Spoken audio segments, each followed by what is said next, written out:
warahmatullahi wabarakatuh. Perkenalkan, nama saya Fia Kolbiatul Azizah, mahasiswi UIN Sunan Kalijaga, Yogyakarta, Prodi Manajemen Dakwah, Fakultas Dakwah dan Komunikasi. Oke teman-teman, kembali lagi bersama saya di Sersan, serius tapi santai. Oke, sekarang kita lagi bersama dengan Polri Internasional yang baru saja menjuarai MTQ Internasional di Malaysia tahun 2022. Beliau juga salah satu pengajar di UKM JKH Al-Mizan. Mas Ali Romdani. Ya, Mbak Tia. Bagaimana Mas kabarnya? Alhamdulillah sehat. Sehat, Seperti alhamdulillah. Seperti yang dilihat sekarang. Oke Mas. Jadi di sini saya ingin bertanya-tanya terkait hal tentang tilawah untuk para pemula-pemula yang baru belajar atau baru terjun nih di tilawah, gitu Mas. Nah, gimana sih Mas langkah pertama dari untuk yang baru pertama kali nih terjun di bidang tilawah? Apa langsung belajar lagunya atau makharijul hurufnya atau bagaimana Mas? Oke. Sebenarnya ketika kita mempelajari sesuatu hal itu yang paling menjadi pokok pentingnya itu satu. Kita harus senang dulu dan cinta terhadap apa yang akan kita pelajari. Ketika kita sudah senang, kita sudah mencintai apa yang akan kita pelajari hal itu tersebut, insya Allah ketika proses pembelajarannya pun baik itu bacaan makhrajnya, kemudian lagunya, nadanya, variasinya dan lain-lain, itu akan merasa enjoy dan tidak akan beban. Oke teman-teman, jadinya tuh kita tuh harus cinta dulu sama apa yang mau kita kerjakan. Jadinya kita tuh enjoy. Gampang lah cara belajarnya. Masalah nanti kita belajar setelahnya makharijul hurufnya, lagunya itu urusan belakangan. Yang penting kita cinta dulu sama itu ya Mas ya. Nah untuk Mas Ali sendiri nih, bagaimana perjalanan merintis nih dari muda sampai sekarang masih stay banget di bidang tilawah nih teman-teman? Ya, singkat ceritanya tuh Mas Ali dulu pertama kali belajar tilawah itu dari kelas 3 ya, kelas 3 SD. Itu berarti umur 9 tahun kurang lebih, 9-10 tahun kurang lebih ya. Sampai hari ini alhamdulillah masih diberikan istiqomah dalam belajar. Saya mengingat pesan guru Mas Ali yang pernah disampaikan dulu. Itu beliau mengatakan bahwa ketika kita sudah memiliki satu keahlian khusus, istiqomahkanlah, lakukanlah terus menerus. Insya Allah itu akan menjadi jalan hidup kita. Waktu itu memang banyak hal-hal yang mungkin mempengaruhi Mas Ali, kadang-kadang naik turun semangatnya gitu kan. Iya, betul. Dalam belajar, apalagi dalam posisi masih anak-anak dulu kecil Ya, gitu kan. pengennya bermain ya biasanya. Pengennya bermain. Mas, ya. Nah, teman-temannya pada main bola, diajak latihan, kadang-kadang ya ada rasa kok saya nggak boleh main bola gitu. Cuman hal-hal seperti itu akhirnya memberikan efek yang bagus untuk latihan mental, kemudian latihan kita untuk terbiasa membaca tilawah. Yang jelas saya mengingat pesan guru yang awal tadi, ketika sudah mencintai, kemudian kita sudah memiliki ilmu tersebut, bagaimana caranya kita untuk menjadi ahli? Ya, kita harus mengistiqomahkan apa yang menjadi keahlian kita. Seperti itu. Terus Mas Ali pertama kali ikut di lomba MTQ itu dari kelas berapa? Dari kelas 4 SD. Jadi umur 10 tahunan. Jadi 1 tahun belajar? Ya, langsung ikut.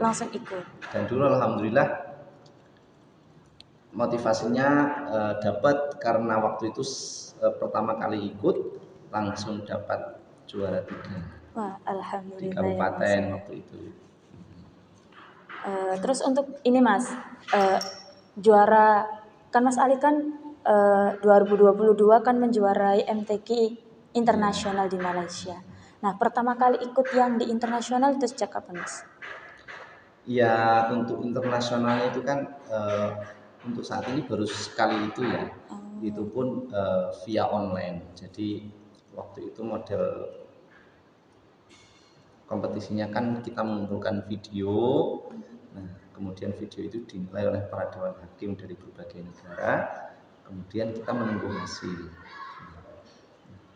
Alhamdulillah Allah memberikan hadiah yang luar biasa buat Mas Ali. Oh ternyata diberikan nikmat bisa menjadi juara 2 dari beberapa negara yang ikut dalam kompetisi itu. Okay. Yang juara 1 waktu itu tuan rumah. Oh, dari Malaysia. Iya. Iya. Oke Mas. Terus untuk teman-teman ini yang mau berkecimpung di dunia tilawah, mungkin dari Mas Ali ada hal khusus yang perlu dipersiapkan.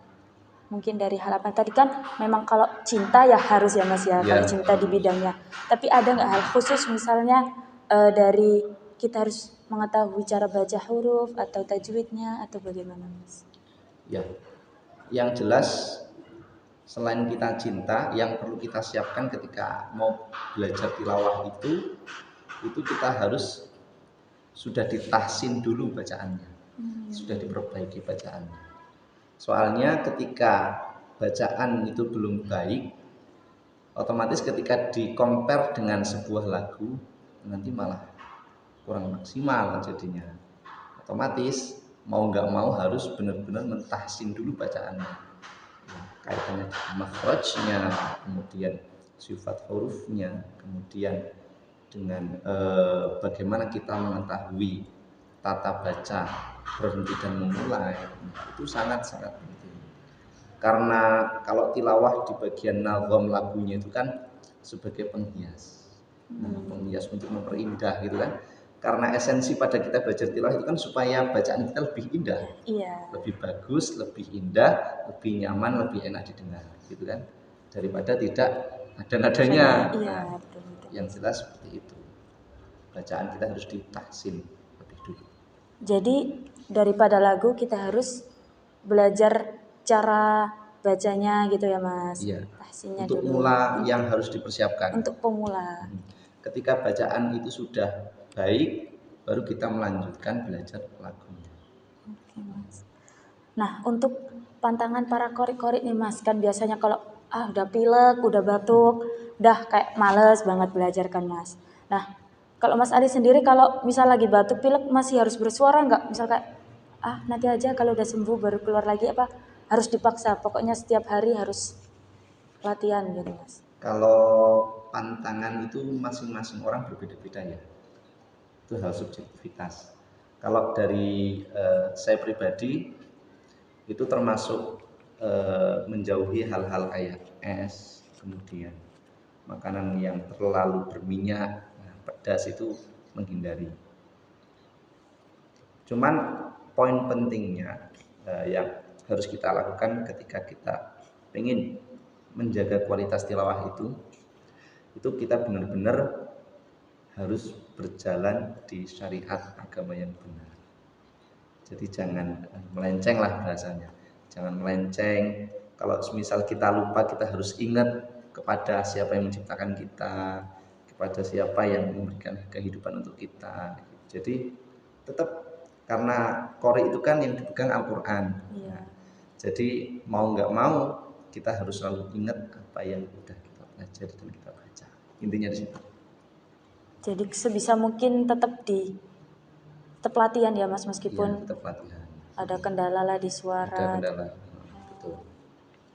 Sama satu lagi hal yang paling penting itu kita memperbanyak kumpul dengan orang-orang soleh. Itu bisa menjadi suatu hal yang membangun semangat untuk diri sendiri, membangun semangat diri sendiri untuk ya tetap berada di jalan jalan baik tersebut, jalan tilawah, jalan syariat Islam gitu ya.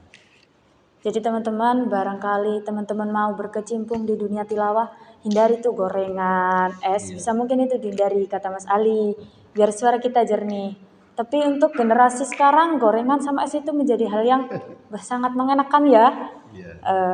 Tapi apa itu Mas? Apa kayak nggak boleh sama sekali atau boleh tapi dibatasi gitu Mas?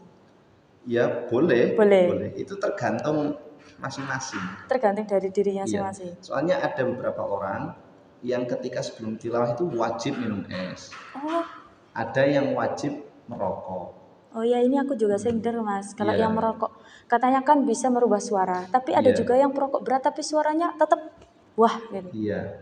Itu masing-masing subjektivitas. Jadi tidak bisa kita pukul secara rata gitu kan.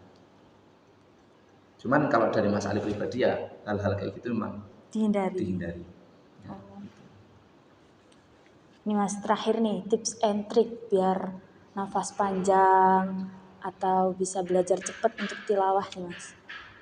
Untuk biar nafasnya panjang itu sering olahraga. Satu, sering olahraga. Kemudian istirahat yang cukup ya. Jadi pola istirahat kita itu mempengaruhi terhadap daya kebugaran tubuh. Kalau istirahatnya kurang, otomatis tubuh kita akan kerasa nggak buger, nggak fit gitu ya. Nah, kemudian untuk bagaimana cara kita biar cepat bisa bertilawah, ya harus latihan. Latihan setiap hari, kuncinya itu. Nggak bisa dipaksa terus ya Mas ya latihan ya Mas. Model latihannya pun kita harus punya strategi. Strateginya kita harus punya pedoman yang sudah diajarkan oleh guru. Nah, guru kita mengajarkan A. Kita ulang-ulang terus setiap hari sampai benar-benar kita hafal, paham.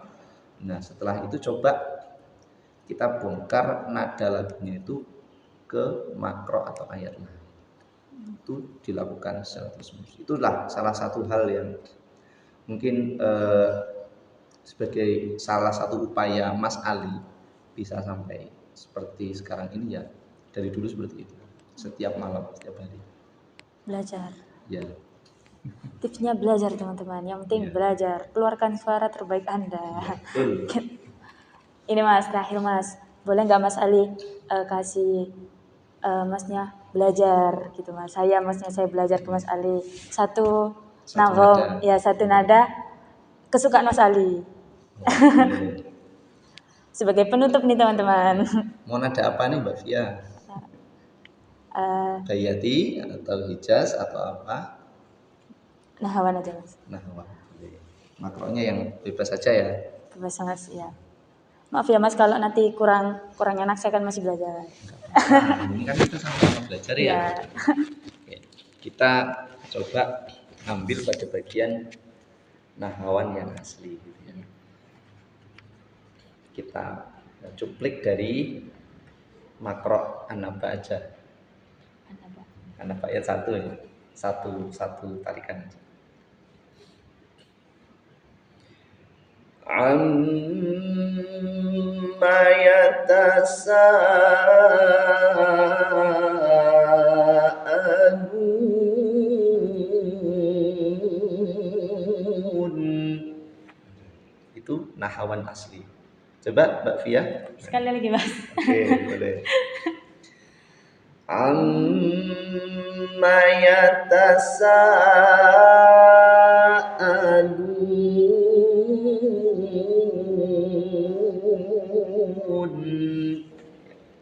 Boleh dicoba? Boleh Mas. Ya, silakan. Dibantu ya Mas. Boleh. Amma yatasaalun. Ya. Allah. Udah luar biasa ini. Udah langsung bisa ya. Ya, bagus. Sudah Mas? Ada. Oh, berarti Itu kalau nahawan asli. nahawan itu ada berapa tingkat, Mas? Ada 3. 3. Ini Nahawan tadi yang asli. ada nahawan asli, jawab sama jawab. Nakri sama musyak. Terima kasih Mas Ali Iya, sama-sama. atas waktunya. Semoga dengan pemaparan yang sudah disampaikan teman-teman bisa mengambil sisi positifnya dan bisa mengikuti jejaknya Mas Ali bisa sampai tingkat internasional gitu teman-teman. Oke, saya akhiri. Wassalamualaikum warahmatullahi wabarakatuh.